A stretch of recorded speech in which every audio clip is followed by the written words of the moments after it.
जय श्री कृष्ण। राधा अष्टमी व्रत कथा। सनातन धर्म में भाद्रपद मास के शुक्ल पक्ष की अष्टमी तिथि श्री राधाष्टमी के नाम से प्रसिद्ध है। शास्त्रों में इस तिथि को राधा का जन्म दिवस बताया गया है। राधा जी कृष्ण भानु की यज्ञ भूमि से प्रकट हुई थी। वेद तथा पुराण में जिसका कृष्ण वल्लभा कहकर गुणगान किया गया है, वे श्री वृंदावनेश्वरी राधा सदा श्री कृष्ण को आनंद प्रदान करने वाली साध्वी कृष्ण प्रिया थी। कुछ महानुभाव राधा जी का जन्म दिवस श्री वृषभानुपुरी बरसाना या उनके ननिहाल रावल ग्राम में प्रातः काल का मानते हैं। कल्प भेद से यह मान्य है, पर पुराणों में मध्याह्न का वर्णन ही प्राप्त होता है। इसलिए शुक्ल पक्ष की अष्टमी तिथि को राधा अष्टमी मनाई जाती है। हिंदू पंचांग के अनुसार कृष्ण जन्माष्टमी के 15 दिन बाद राधाष्टमी का पर्व मनाया जाता है। राधाष्टमी को राधा जयंती के नाम से भी जाना जाता है। इस दिन भक्त व्रत रखते हैं और राधा जी की पूजा अर्चना करते हैं। इस साल राधा अष्टमी 23 सितंबर 2023 को मनाई जाएगी। धार्मिक मान्यताओं के अनुसार राधा रानी की पूजा के बिना भगवान श्री कृष्ण की पूजा अधूरी मानी जाती है। कृष्ण जन्माष्टमी की तरह ही राधा अष्टमी का त्यौहार बड़े धूमधाम के साथ मनाते हैं। धर्मशास्त्रों में कहा गया है कि राधा अष्टमी का व्रत किए बिना कृष्ण जन्माष्टमी का व्रत अधूरा माना गया है। राधाष्टमी यानी देवी राधा का जन्मदिन इनके जन्म स्थल बरसाना सहित पूरे ब्रजभूमि में उत्साहपूर्वक मनाया जाता है। देश के दूसरे भागों में भी श्रद्धालु इस दिन व्रत रखते हैं। देवी राधा देवी माँ लक्ष्मी का ही अंश है, जो भगवान श्री कृष्ण की लीला में सहयोग करने के लिए प्रकट हुई थी। ऐसी धार्मिक मान्यता है कि देवी राधा के जन्मदिन यानी भाद्र शुक्ल अष्टमी से कृष्ण पक्ष की अष्टमी तक जो साधक देवी राधा की पूजा करते हैं और राधा मंत्रों का जप करते हैं, उन पर देवी लक्ष्मी की खास कृपा हो जाती है। पौराणिक कथाओं के अनुसार राधा माता गोलोक में श्री कृष्ण के साथ निवास करती थी। एक बार देवी राधा गोलोक से कहीं बाहर गई।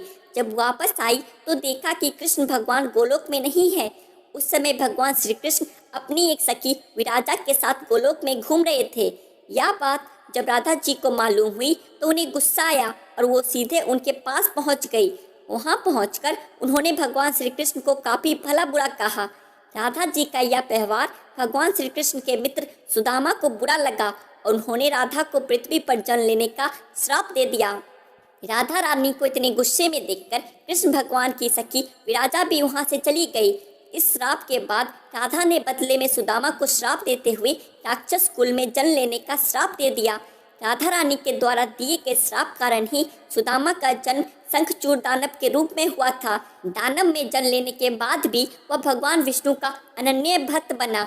वहीं दूसरी ओर राधा रानी ने भी पृथ्वी पर विश्वानु के घर पुत्री के रूप में जन्म लिया, लेकिन राधा रानी विश्वानु जी की पत्नी देवी कीर्ति के गर्भ से नहीं जन्मी थी।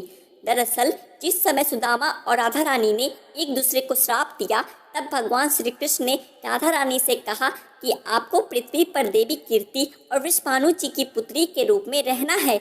इसके आगे भगवान श्री कृष्ण ने राधा रानी से कहा कि जब आप विवाह के योग हो जाएंगी तो आपका विवाह मनुष्य के अवतार में रायन नामक एक वैश्य से होगा। हालांकि वह भी मेरे अंश अवतारों में से ही एक होगा। आप धरती पर भी मेरी प्रियतम बनकर ही रहेंगी, परंतु हम दोनों को वहाँ बिछड़ने का दुख सहना होगा। हे राधा रानी, अब आप धरती पर जन्म लेने की तैयारी करें।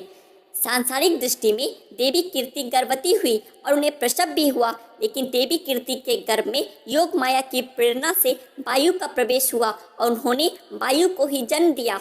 जब वह प्रसव पीड़ा से गुजर रही थी, उसी समय वहाँ देवी राधा रानी एक प्यारी सी कन्या के रूप में प्रकट हो गई। जिस दिन राधा रानी प्रकट हुई वह भाद्रपद शुक्ल पक्ष अष्टमी का दिन था, इसलिए भाद्र शुक्ल पक्ष अष्टमी को राधा रानी अष्टमी के रूप में जाना जाता है। इस दिन भगवान श्री कृष्ण और राधा रानी की पूजा की जाती है। इस व्रत को करने से हमें सभी सांसारिक सुख आनंद प्राप्त होते हैं।